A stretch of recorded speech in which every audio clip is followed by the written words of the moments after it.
And also, like in the comment section, we have gotten an important, like I don't know, somewhat important comment. Zunad N. Alom, he wrote the marketing club constitution was written by me. This trivia. So I think, like regardless of that, I think like even when we looked at the Google Form questions, a lot of questions came about the previous club, about this merging, entire this marketing and international this club coming together. And some questions were directed as such the marketing club could have survived alone, right? So, in accordance to you guys, since you guys have been affiliated with both the clubs, both the scenarios, do you believe that was the merging absolutely necessary? Could both the clubs have survived alone?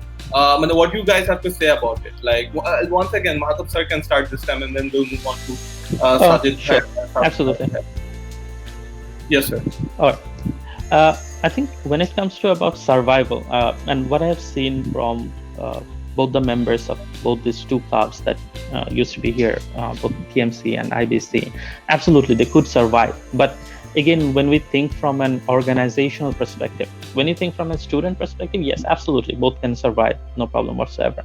But when we think from an organizational perspective, the decision was made from that perspective, that most likely the management felt that we might not need two of them together. Rather, it would perform better, that we will synchronize better with the department as well if we have a combined, a merged club. Right? I think that actually happened as well. That as a faculty, if I just say, because when we had TMC and IBC, I wasn't part of any of them. But the associations and interactions that we used to have with clubs, I think after it merged, it became better. Because now everyone knows that, well, let's say for department, we have a seminar. Everyone knows that this is the one club that we interact with. Previously, it was two of them. So in many cases, it wasn't clear which one to go for, which one is associated with this topic and such, right, from a departmental perspective. But now it's very easy. This is the one club. Everyone knows the EB panel, and everyone knows that, well, this is our interaction. So I think this works better, especially as a departmental perspective, right? From the student, I think Sajid and Sadaf can add more. Yes, Sajid, Sadaf. So, like 6 months before the merger, for the International Business Club, we had our first ever flagship event, like InnoVenture. So that was the first time we actually organized a flagship event, and it was a lot of hard work for that time's like the executive panel, and for us as well.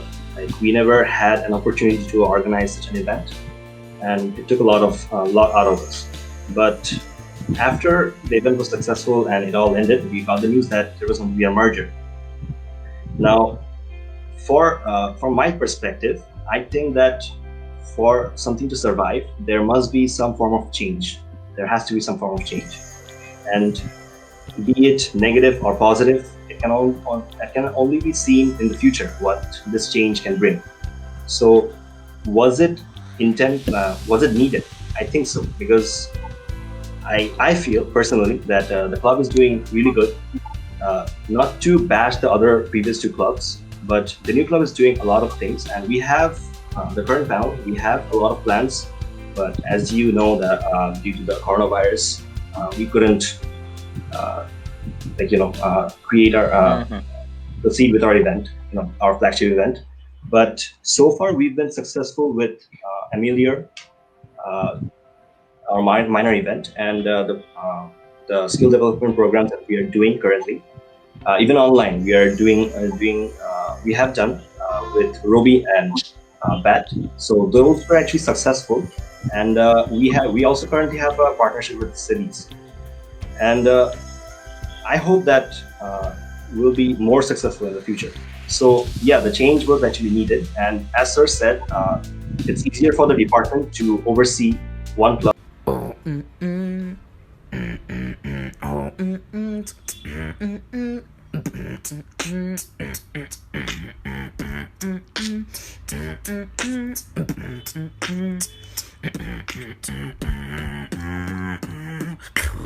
In a zero chance.